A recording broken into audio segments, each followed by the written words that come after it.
Hello, and welcome back to Bumblebee. I'm your host, Tereza, and today I'll be guiding you through some of the top 10 scariest medical treatments in history, so be ready to feel a little queasy. When prescribed this medicine, you'd probably ask yourself, will I stay or will I go? This article from 1899 reports on a hotel in Australia where you could go for rheumatoid arthritis treatments. What makes it so special, you may ask? What will you get at this supposed Airbnb to earn a 5-star from you? Well, the so-called treatment at the so-called hotel could only happen whenever a nearby whale died. A bunch of dudes on boats would go up to the floating whale, bring her closer to the coast for easier corpse access, and then dig coffin-sized holes into its body. Why? Oh, you know, so patients could be rowed up to the whale and cozy on into one of the carcass coffin holes for a couple hours. This process allegedly relieves soreness and inflammation of extreme arthritis cases. But what may be the best part is the treatment was reportedly to be discovered by a drunken man who was staggering along the beach near the whaling station of Twofold Bay and who, seeing a dead whale cut open, took a header into the decomposing blubber. And to follow up on decomposing animal medicine, let's do some more decomposing animal medicine. Chinese baby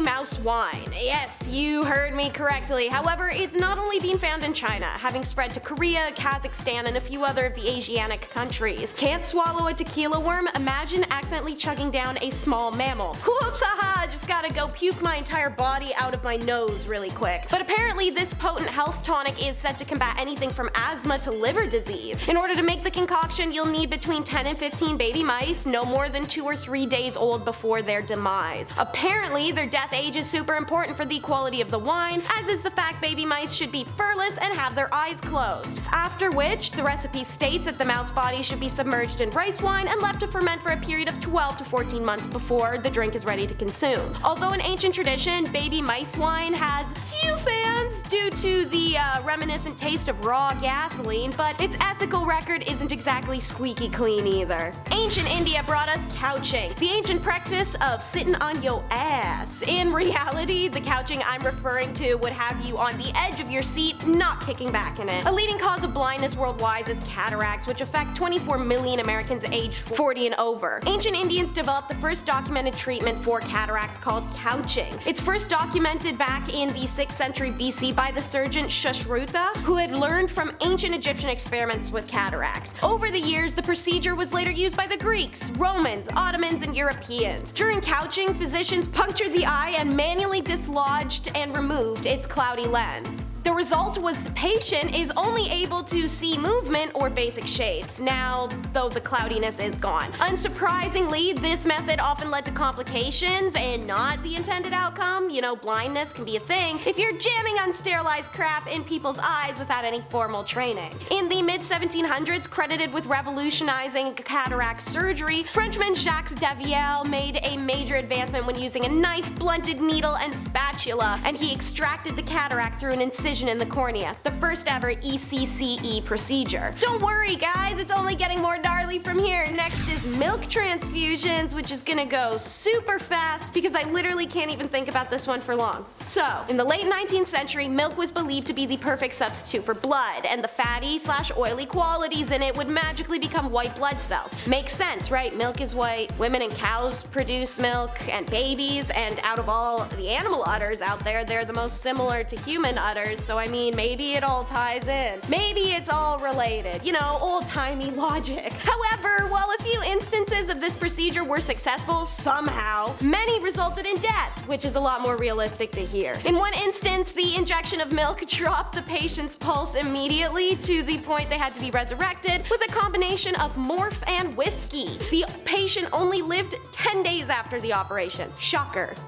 Who's hungry? Anyone hungry? Got some yellow soup here for ya, because any food named after a color because it's also that color gives the energy of playing restaurant with a 3rd grader. And similar to the table service skills of a 3rd grader, yellow soup was crap. Quite literally. In China, the medical use of fecal matter, fresh or dry, can be dated back to the 4th century BC. A total of 54 fecal medicines were found in 14 traditional Chinese medical systems. All of their names, original species, medicinal forms, and traditional uses were described in detail. These fecal medicines were commonly used to treat gastrointestinal issues, nervous system, skin, and other diseases. A 4th century Chinese doctor Yi tongue first had the idea of giving a potion made up of healthy person crap by mouth as treatment to someone with unhealthy person crap, such as severe diarrhea or food poisoning, and it may help cure them. Our boy Guy tested his theory and served up some dried healthy dung in a soup mix. According to numerous accounts, this remedy was an ancient attempt at what is now called fecal microbiota transplantation. And it worked. The good crap bacteria fought the bad gut bacteria. Today, the therapy is used to combat persistent infections which lead to uncontrolled diarrhea and abdominal aches, serious enough to impact quality of life. However, you don't gotta drink it like you used to. It can be an enema, colonoscopy, or suppository. In ancient times, singing Stutter by Mariana's Trench could have gotten you a Hemi glossectomy, which is a word and a half right there. Sheesh. And speaking of half, that's exactly what they'd be cutting out. Half of your tongue. Used today to treat oral cancers, Hemi procedures can be credited to the Prussian surgeon J.F. Diefenbach, who in the early 18th century got the idea that maybe chopping out half of someone's tongue would stop their speech impediment. So he gave it a try. An incision cut through the root of the tongue that he said stopped the spasm of the vocal cords. Perhaps his patients stopped stuttering because they passed out or were screaming instead, seeing as this would be done without any painkillers. By the 1840s and going well into the 19th century, it was believed that this horrific surgery done without anesthesia was a radical cure. Needless to say, the treatment was not effective, and sometimes patients died of blood loss. Today, we have the American Speech Language Hearing Association sharing positive impact speech therapy can have over chopping off tongues. Are you prepared to squirm? Because they are. It's maggot therapy. Because since when have flies and open infectious wounds made a good pair? Apparently more often than we think. Don't get me wrong, we've all heard the Reddit horror stories, finding a spider's nest in your ear canal or the cockroach nest under the super unbathed woman's, breast. But if flies come out in a live, decontaminated larvae form during ancient medical procedure called miraculous, well, they've actually been curing infected wounds as far back as the Old Testament, as told in the Book of Job. In the American Civil War, doctors used maggot therapy to disinfect injured soldiers' wounds. Its simple mechanics and ability to promote speedy healing make the benefits of maggots handy in or out of battle. So, what is it about maggots that bring even ruthless, cynical modern science to its knees still? For one, these bugs can dissolve up to 25 micrograms of necrotic tissue in under 24 hours, including infectious bacteria that burrow within. They're also self-limiting organisms. They can actually only attack dead flesh, and they can't eat healthy, so no doctoral or patient fears of excessive tissue damage. It also means a patient should feel the maggots while eating them. While the practice is almost as old as time, maggot therapy was only approved by the FDA in 2004 as a single-use medical device that must be stored under sterile conditions and is biohazardous waste, similar to leeches. My male audience knows I'm bad for finding those terrible testy-related torments and treatments, so here is your warning because lithotomy is next. Ancient Greeks, Roman, and Persian, and Hindu texts refer to the procedure known as lithotomy for removing bladder stones. Bladder stone was a common ailment plaguing mankind from antiquity to about the 20th century, since their diet was beer and barley and sadness. Since the ancient art of lithotomy was first recorded by the Greeks and evolved through 5 phases before it spread to the rest of the world. The instruments required a knife, a hook, and forceps to remove the stone. The patient would lay on their back, feet apart, and the stone would be pushed to a palpable point of the perineum, which is the piece of skin on a guy in between the party organs in the front and the work organs in the back, and then cutting it down. The knives were then wrapped in linens and everything so the incisions wouldn't cut too deeply, although sometimes fingers were necessary to dig in there and aid in removal. It was an intensely painful procedure with a mortality rate of about 50%, as there was no regard for anatomy or dissection, and the wounds also were never closed. It's alluded to in the Hippocratic Oath with the line, "I will not use the knife even upon those suffering from stones, but I will leave this to those who are trained in this craft." Apparently, everyday blacksmith Jan de Root ain't afraid of no oath. Check out this oil painting he had commissioned of himself after removing his own bladder stone. Really sat there holding it for like 90 hours to commemorate taking a calcified rock out of his own peewee. Look how happy he is. If you've managed to stick through the video to this point, we've got more grisly coming next. It's the Carnivorous Cures.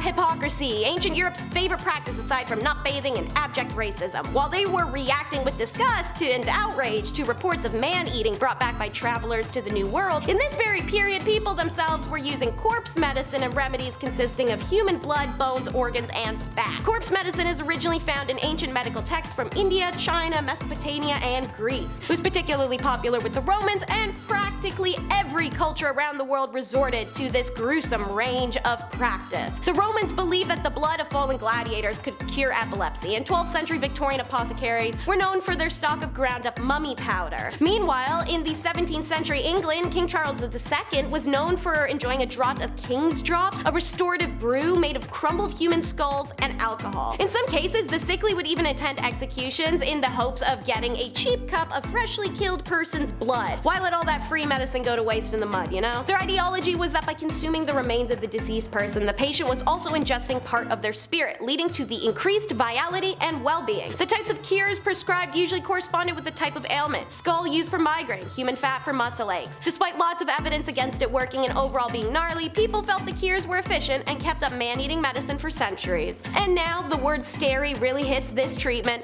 right on the nose. Old school rhinoplasty. Isn't that a fascinating yet horribly gut-turning sentence? These bad boys were performed in quite a few places and are rumored to either begin in India or ancient Egypt. In Italy, the procedure started to come about due to syphilis, which began afflicting the population in the 16th century. This STI had a horrible symptom called saddle nose, where the bridge of your nose collapses like that of a partying 70s Playboy bunny. This nasal deformity was an obvious indicator of indiscretions, and so many used surgery to hide it. Gaspare Tagliacozzi developed a new method of creating a new nose using tissue from a patient's arm. It's a little confusing, use the picture on screen to see what I'm describing. He would then cover this flap of skin with a piece of skin from the upper arm while it's still attached to the limb. Once the skin graft was firmly attached, after about 3 weeks, he would separate the skin from the arm. There were reported cases of patients' noses turning purple in the winter and falling off though. Okay, so over in India, they did this crap not even for syphilis, but for ancient human vanity. Found in the Shashruth Samhita, an important medical text from India dated in the 6th century BC, it's the most well-known nose reconstruction contribution to plastic surgery history. Shastra's surgery equipped a leaf to measure the size and shape of the nose, and instead of using the arm, a piece of the skin of the required size should be dissected from the living skin of the cheek and turned back over to cover the nose, keeping a small pedicle attached to the cheek. The part of the nose that which the skin would be attached to should be made raw by cutting at the nasal stump with a knife, and just like that, I'm done. I'm not continuing.